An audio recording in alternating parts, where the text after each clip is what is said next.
saya Rahel Saleh Octaviano dengan NIM 25111764073. Perkenalkan, nama saya Frizal Familia dengan NIM 25111764053. Perkenalkan, nama saya Firman Supriyanto dengan NIM 25111764165. Perkenalkan, nama saya Cantika dengan NIM 25111764101. Perkenalkan, nama saya Sino Mustika dengan NIM 25111764021.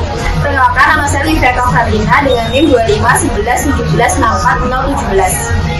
Perkenalkan, nama saya Sindari Damayanti dengan NIM 25111764105. Perkenalkan, nama saya Iqbal Tasana NIM 25111764033. Saya Idris Maria Fazana Giovanni dengan NIM 251176417. Interpretasi hukum merupakan suatu metode untuk memaknai dan menjelaskan suatu perundang-undangan yang dimana pasalnya tidak sepenuhnya jelas dan menimbulkan ambiguitas atau membutuhkan penjelasan dalam konteks penerapannya.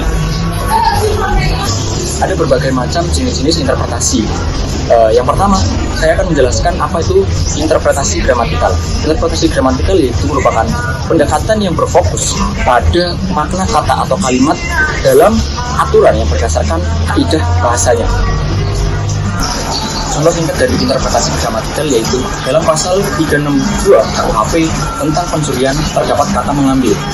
Hakim menafsir kata tersebut secara bahasa sebagai memindahkan barang dari kekuasaan orang lain ke kekuasaan pelaku. Penafsiran ini membantu menentukan apakah tindakan memindahkan barang tanpa izin sudah memenuhi unsur pencurian.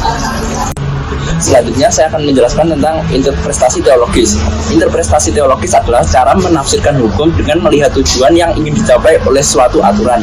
Bukan hanya bunyi teksnya, penafsir mencari apa maksud dan fungsi aturan itu dibuat, lalu menyesuaikan penerapannya agar tujuan tersebut tercapai.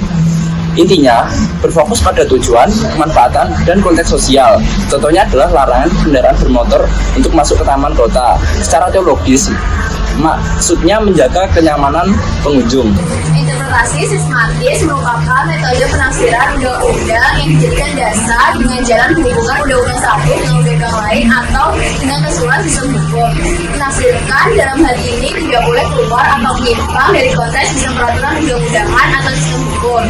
Hubungan antara keseluruhan peraturan tidak semata-mata ditentukan oleh tempat peraturan itu terhadap satu sama lain, tetapi oleh ketentuan bersama antara bangsa yang bersamaan yang berdasarkan apa peraturan itu. Tujuan utamanya menjaga keutuhan sistem hukum, meningkatkan pemahaman, menghindari ambiguitas dan kesalahpahaman, serta menerapkan hukum pada kasus yang nyata. Kelebihannya menghasilkan penafsiran konsisten, tidak menimbulkan pertentangan norma, cocok untuk hukum tertulis yang kompleks. Kelemahannya bisa terlalu kaku jika sistem hukum tidak lengkap, sulit digunakan jika peraturan hukum saling bertentangan. Membutuhkan pemahaman yang luas tentang sistem hukum secara keseluruhan. Contohnya, Undang-Undang Nomor 31 Tahun 1999 yang berisikan kerugian keuangan negara adalah kerugian secara nyata dihitung oleh lembaga negara atau akuntan publik yang dimiliki.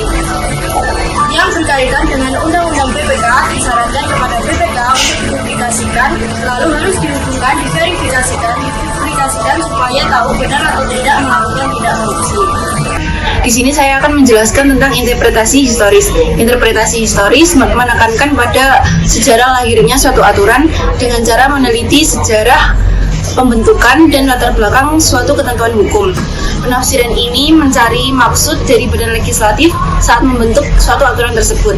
Hakim biasanya menggunakan interpretasi ini ketika norma yang tertulis kabur, multitafsir, atau sudah tidak sesuai secara eksplisit, atau pasal tersebut masih relevan dengan kondisi sekarang. Contohnya pada hukum perdata atau BW warisan Belanda. Interpretasi ini melihat bagaimana sejarah lahirnya BW dan budaya dari Prancis dan bagaimana ketentuan itu kemudian diadopsi menjadi hukum di Indonesia. Interpretasi komparatif adalah metode penafsiran dengan berdasarkan perbandingan beberapa undang-undang atau hukum.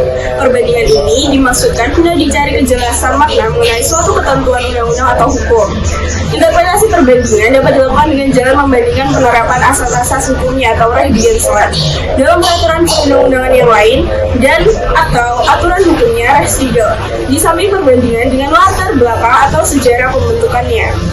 Metode penafsiran ini adalah upaya komparatif untuk mencapai keseragaman pelaksanaan hukum internasional atau perjanjian internasional dengan mencari kesamaan antara undang-undang di berbagai negara, namun manfaatnya terbatas di luar konteks perjanjian tersebut. Interpretasi komparatif yang pertama ada analisis antar yuridis, membandingkan hukum serupa di berbagai sistem hukum. Yang kedua ada identifikasi praktek terbaik, yaitu belajar dari pengalaman yuridiksi lainnya, yaitu ada contohnya, yaitu membandingkan undang-undang di berbagai negara lain. Di sini saya akan menjelaskan interpretasi futuristik, yaitu metode dinamis yang memungkinkan hukum beradaptasi dan relevan terhadap perkembangan zaman dan teknologi. Bahkan sebelum undang-undang baru resmi disahkan, ini adalah upaya untuk melihat melampaui teks yang berlaku demi tercapainya keadilan dan antisipasi. Tujuannya mengantisipasi dan menyesuaikan hukum yang berlaku saat ini dengan perkembangan atau keuntungan di masa depan. Contohnya seperti kasus pencurian listrik di Belanda tahun 1921, di mana listrik dianggap sebagai barang yang dapat dicuri. Meskipun KUHP saat ini belum mengaturnya, demi mengikuti arahan perkembangan hukum pidana.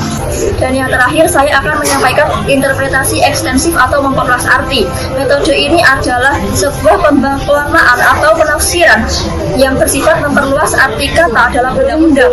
Maksudnya, hakim di sini bisa memperluas ruang lingkup dan ketentuan dalam undang-undang untuk diterapkan dalam kasus konkret atau kasus sengketa tertentu. Contohnya dapat kita lihat pada Undang-Undang Nomor 22 Tahun 2009, yaitu tentang Undang-Undang Lalu Lintas dan Angkutan Jalan, yang menyampaikan larangan menggunakan ponsel ketika mengemudi. Di sini ponsel yang diartikan adalah sebuah handphone, namun hakim bisa memperluas artinya dengan tablet, laptop, komputer, dan sebagainya yang sejenis, karena dianggap sama-sama bisa menyebabkan hilangnya konsentrasi pada pengemudi ketika berkendara. Jadi intinya, dengan interpretasi, penegak hukum dapat menafsirkan maksud pembentuk undang-undang, memastikan aturan berjalan dengan konsisten, dan mencegah penerapan yang keliru atau bertentangan dengan tujuan hukum. Terima kasih.